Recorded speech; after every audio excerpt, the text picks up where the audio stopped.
in the States, in many Western countries, I think a project like this can completely crumble under one malpractice suit.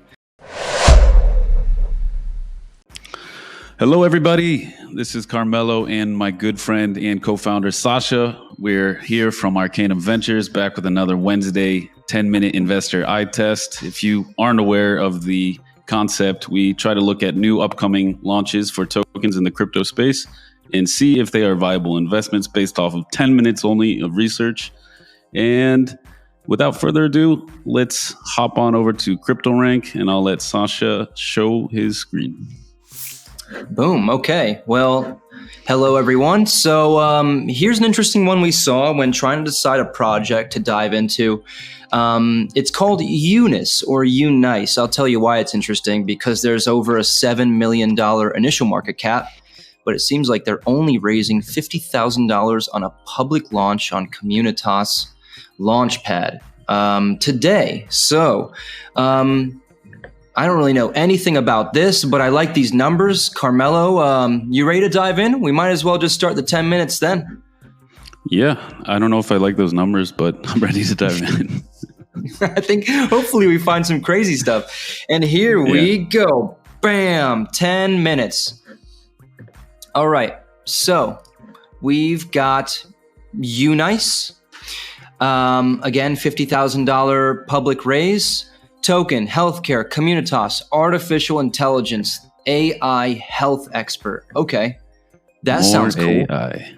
Yeah, more AI, but AI health. I know that's been a huge topic with, I guess, like the prominence of large language models coming to market over the past few months.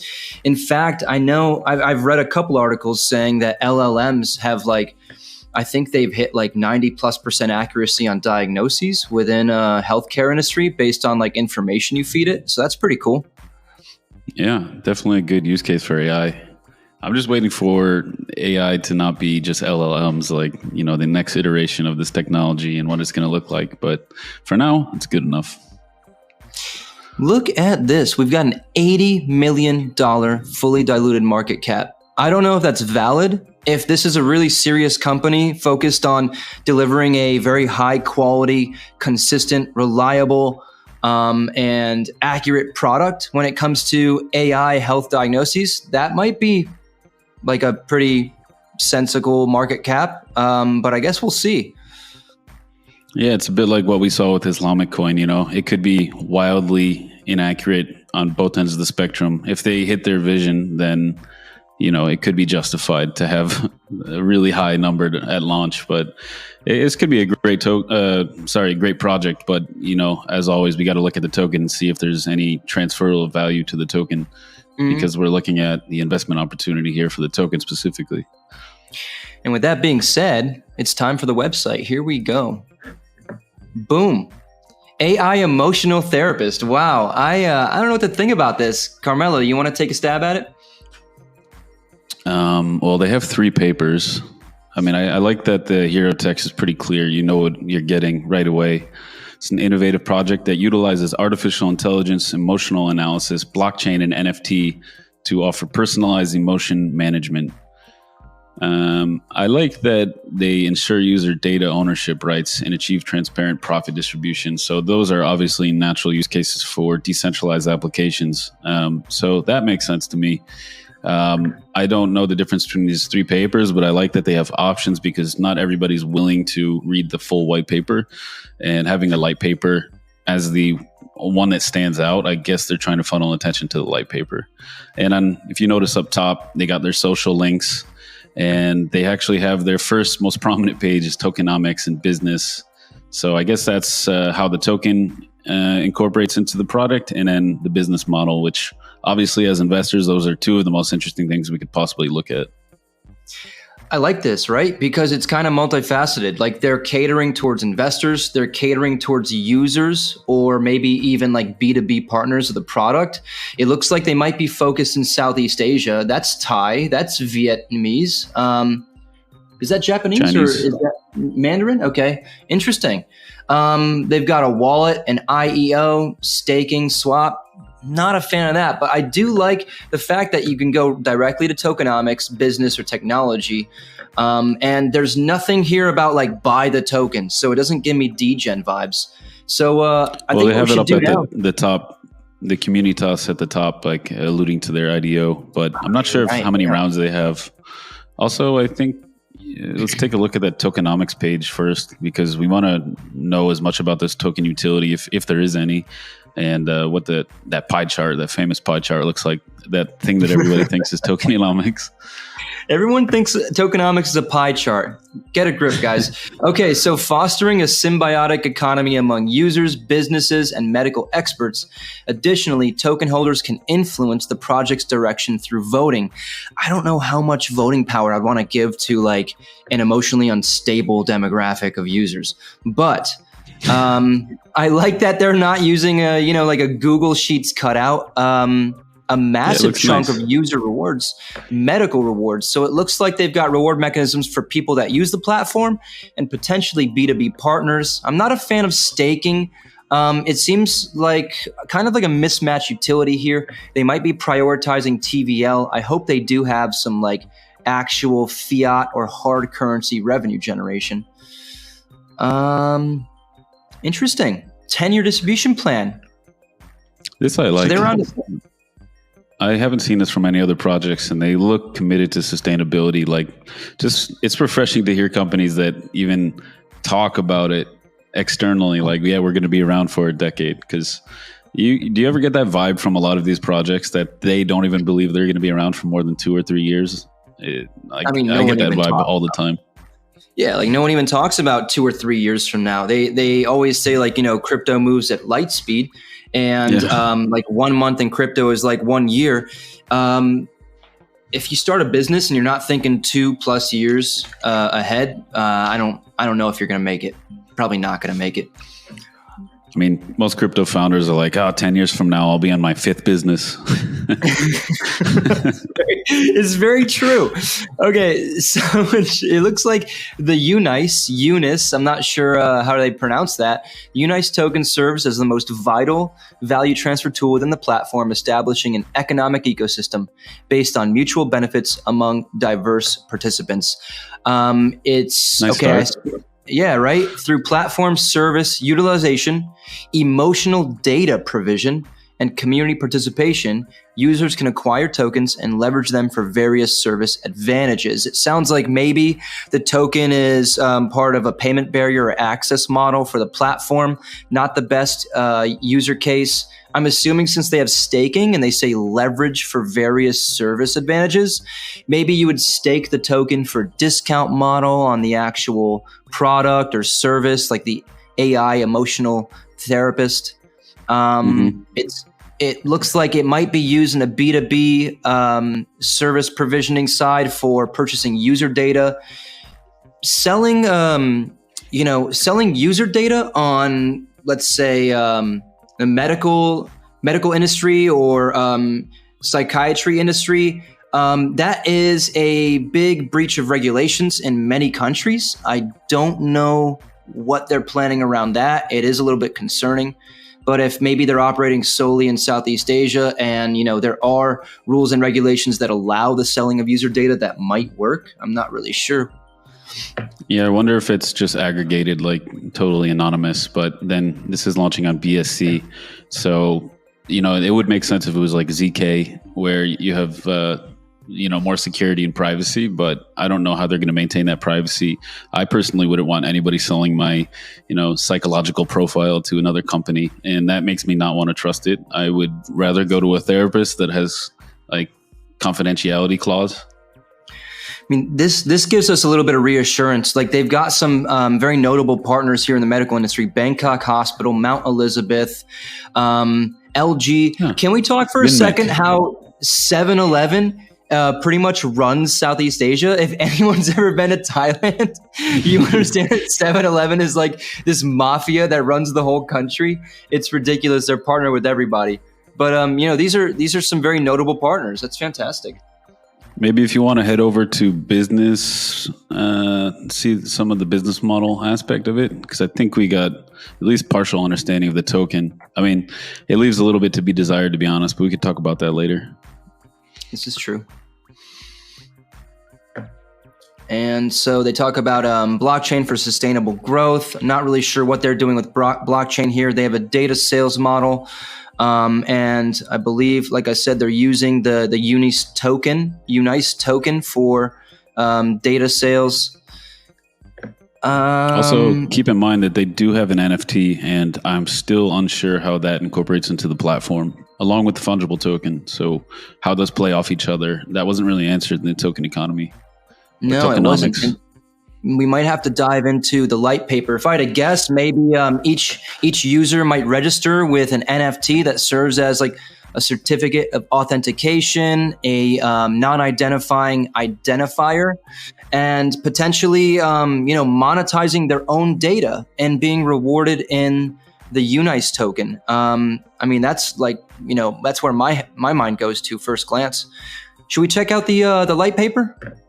Yeah, but I just want to say real quick, it's refreshing to see an actual list of revenue generators for a company in Web3, especially because how often do you see that? Like, people just launch a token and that's their business model half the time. And it's nice to see people thinking like, yeah, this is a company and it has to make money. And then not only does it have to make money, but you have to transfer value to the token holders or NFT holders somehow.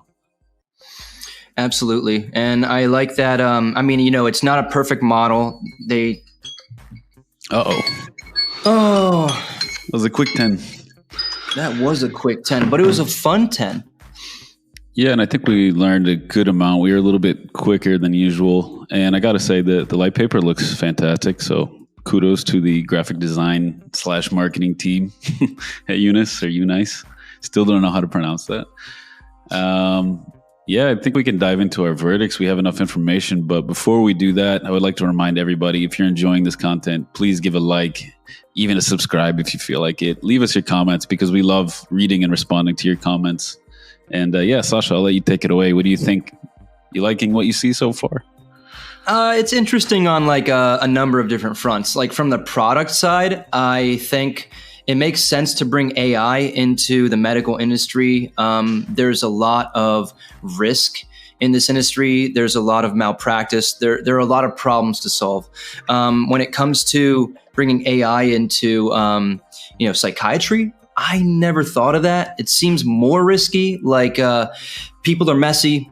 Our minds are messy. No one really knows what we're thinking or how things work.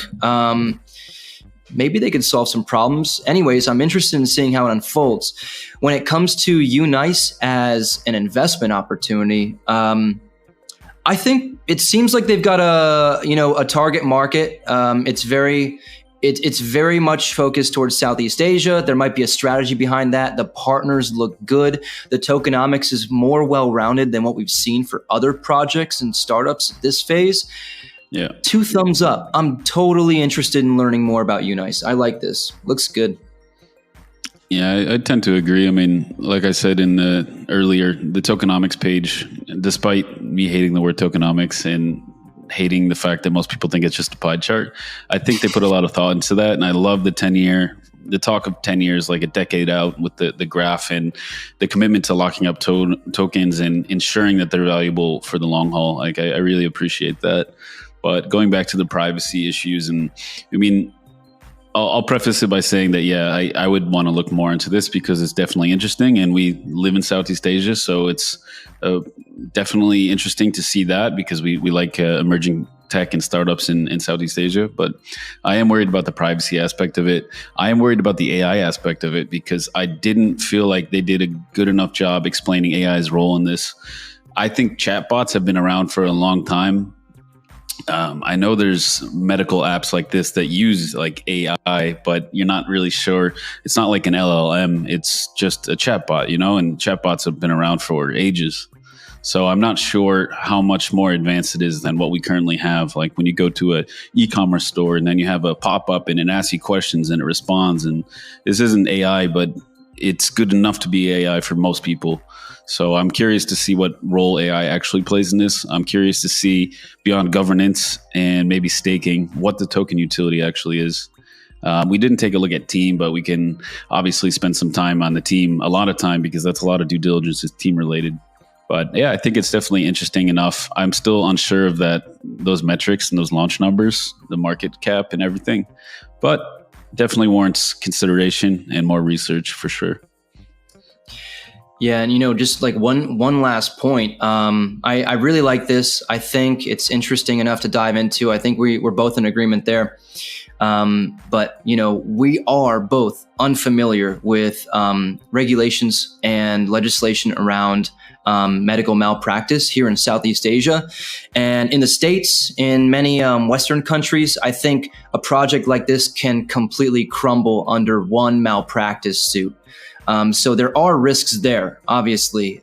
So developing an AI-based solution to provide psychiatric care comes with some massive inherent risks. But again, this is progress in the industry, right? We're in this industry seeing progress being made within humanity. So that's really cool. I like watching stuff like this happen.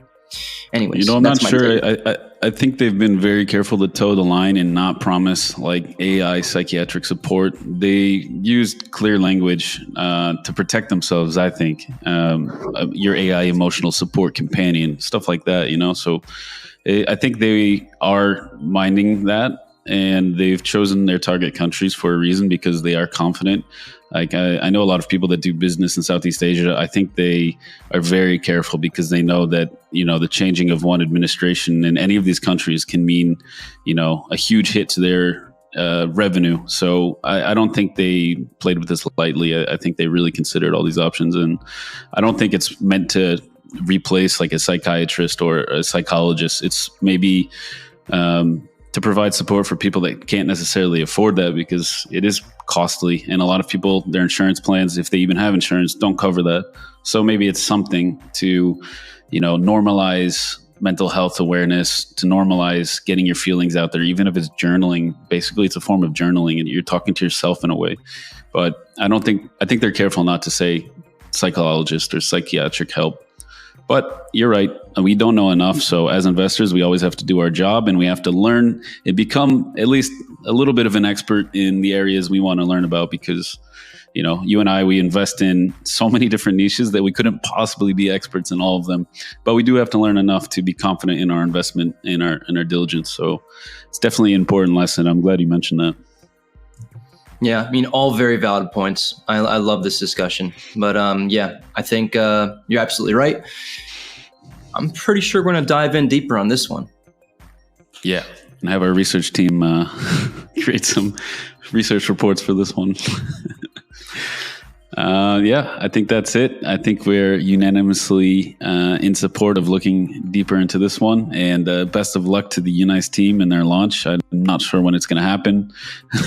I was just speaking with somebody on our team today about how, IDOs used to happen, and then TGEs would happen within one day at most. And now we have, IDOs taking place over the span of weeks, and then TGE, who knows when. So we don't know when this is going to actually launch, but we're going to be looking for it.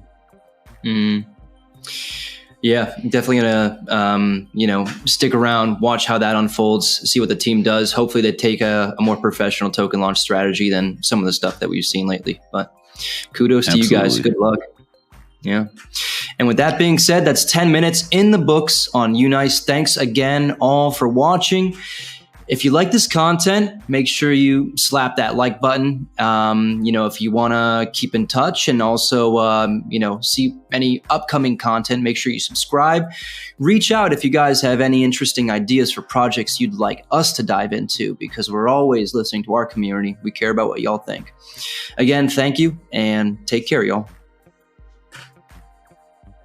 Ciao.